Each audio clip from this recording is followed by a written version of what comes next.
At 4:36 a.m. local time this morning, the Bulasan volcano in the Philippines unexpectedly erupted, sending a plume of ash multiple kilometers above its summit.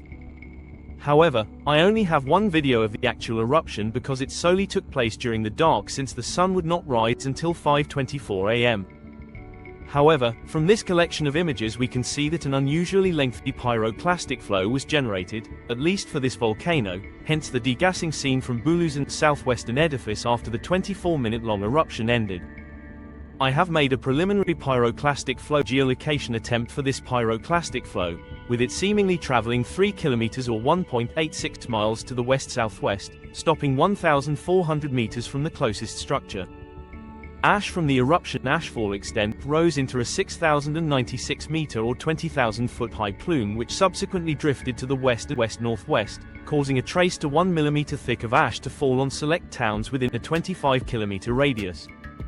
As a result, Bulusan's alert level was raised from 0 to 1 on its 0 to 5 scale. What had just occurred was Bulusan's first eruption since June 2022, and since it did not erupt any lava, it was purely phreatic. Phreatic eruptions are a very common type of volcanic eruption which either occur during the early stages of a larger magmatic eruption, or, as is most likely the case with Bulusan's eruption, represents an isolated event or series of events. They are caused by the interaction of underlying magma which lies underneath the volcano with phreatic eruption regional groundwater.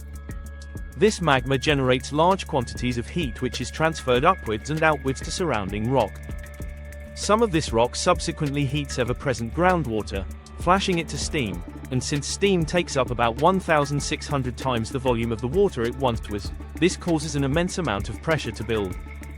Once this pressure becomes sufficient, it breaks through the path of least resistance which is almost always overlying rock, fracturing that rock into fine ash and generating an explosion via a phreatic volcanic eruption. Phreatic eruptions are thus one of the hardest volcanic eruptions to predict as they can theoretically occur at any volcano with an active hydrothermal system and magma at depth with little or no warning, as was the case with Bulasan. Almost all of Bulusan's eruptions are phreatic, and half of these since 2015 have only involved a single brief explosion. The rest involved multiple explosions that occurred across timespans of a week to 6 months, meaning that one of these outcomes will probably occur at Bulasan, but we do not know which one. Thus, a 4-kilometer exclusion zone exists in all directions around Bulusan's summit, and an additional 2-kilometer expanded exclusion zone, in other words going from 4 to 6 kilometers away, exists to the southeast. While that latter zone can be entered, PHIVOLCS advises vigilance since it is at higher risk of being affected by volcanic hazards than other sectors.